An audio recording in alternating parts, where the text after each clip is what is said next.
ఇప్పుడు మీకొస్తున్న ఆఫర్‌లు గాని, ఇప్పుడు మీకొస్తున్న పేరు గాని చూసి ఏంటంటే చాలామంది అనుకుంటూ ఉంటారు. 'ఆషర్ల శ్యామ్' వచ్చినట్టున్నాడు భలే ప్రతి సినిమాలో చేసేస్తాడని.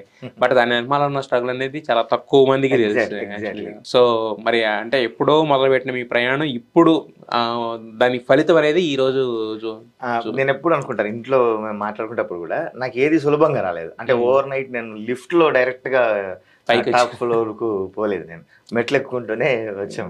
ఇప్పుడు మనం సపోజ్ ఒక ఐదో ఫ్లోర్‌లోనో, పదో ఫ్లోర్‌లోనో ఉన్నాం అనుకుంటే, హ్మ్. ఒక్కొక్క ఫ్లోర్ మెట్టెక్కుతూనే వచ్చాను నేను. హ్మ్. నేను ఇంటర్వ్యూలో మన 'బోలాశంకర్' సినిమా రాస్తే చిరంజీవి గారు గూడా డైరెక్ట్‌గా చెప్పాను నేను. హ్మ్. సార్ మీ ఫ్యామిలీలో అందరికీ రాసా పాటలు నేను. హ్మ్. మీ వరకు వచ్చేసరికి నాకు చాలా టైం పట్టింది. హ్మ్. అంటే ఒక్కొక్కరిని టచ్ చేస్తూ మీ వరకు రావాలని శిఖరం రాకపోతుందేమో కదా అది. నాకు. శిఖరం కాదు. కరెక్ట్ మంచి మాట చెప్పారు. అవును. అందుకని కింది నుంచి వస్తూ వస్తూ మీ వరకు చేరా నేను హ్మ్. అని చెప్పాను. అట్లా నాకు దక్కింది ప్రతీది గూడా.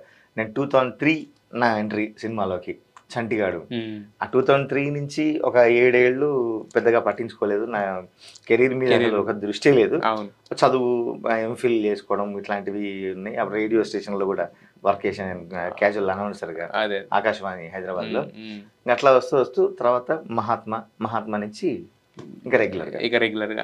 అయితే మరి చిరంజీవి గారితో ఆ మాట అన్నప్పుడు ఆయనేమన్నారు? ఆయన కూడా ఆయన చాలా మంచి చాలా హ్యాపీ అప్రిసియేషన్. ఫీల్ అయ్యారు. హ్మ్. మీ పాటలు మీ గురించి మధ్యన మెహర్ రమేష్ అనే చెప్పాడు. ఆ పాటలు 'టిల్లు' గాని 'రాములో రాములో' ఇవన్నీ. అవునా! మీ గురించి ఇంకా నేను చాలా తెలుసుకోవాలి నేను హ్మ్. అని చెప్పాను నాకు. హ్మ్. ఆయన చాలా గొప్ప మనిషి. హ్మ్. ప్లస్ నేను చిరంజీవి గారికి ఒక మాట చెప్పాను నేను. చిరంజీవి గారిని కలవడానికి నాకు బోలెడన్ని అవకాశాలు దొరికాయి. హ్మ్. బోలెడంత మంది డైరెక్టర్లు 'బాబీ' అన్న కావచ్చు, 'మెహర్ రమేష్' అన్న, మిగతా చాలా మంది డైరెక్టర్లు చిరంజీవి గారిని కల్పిద్దామని చెప్పి హ్మ్. తీసుకెళ్దాము వస్తావా అంటే, ఎప్పుడు పాట రాస్తానో అప్పుడే కలుస్తా. అంతవరకు కలవను నేనని చెప్పి పెట్టుకొని, పాట రాశాకే నా పాట షూటింగ్‌లో కలిసారు. సూపర్. అది కూడా. హ్మ్. ఇప్పుడు పాట రాసాక కూడా ఆ పాట ఉండొచ్చు, ఉండకపోవచ్చు. హ్మ్. హ్మ్. హ్మ్. అందుకని షూటింగ్ అవుతుంటే షూటింగ్‌లోనే కలుస్తా నేను అని హ్మ్. 'బోలాశంకర్' నా పాట షూట్ అయ్యేటప్పుడు అక్కడ పోయి కలిసా. సూపర్. ఈ మాట చిరంజీవి గారికి కూడా చెప్పాను నేను. హ్మ్. "నువ్వు మొండే నువ్వు ఉన్నావు. బాగా మొండివాడివి ఉన్నావయ్యా నువ్వు"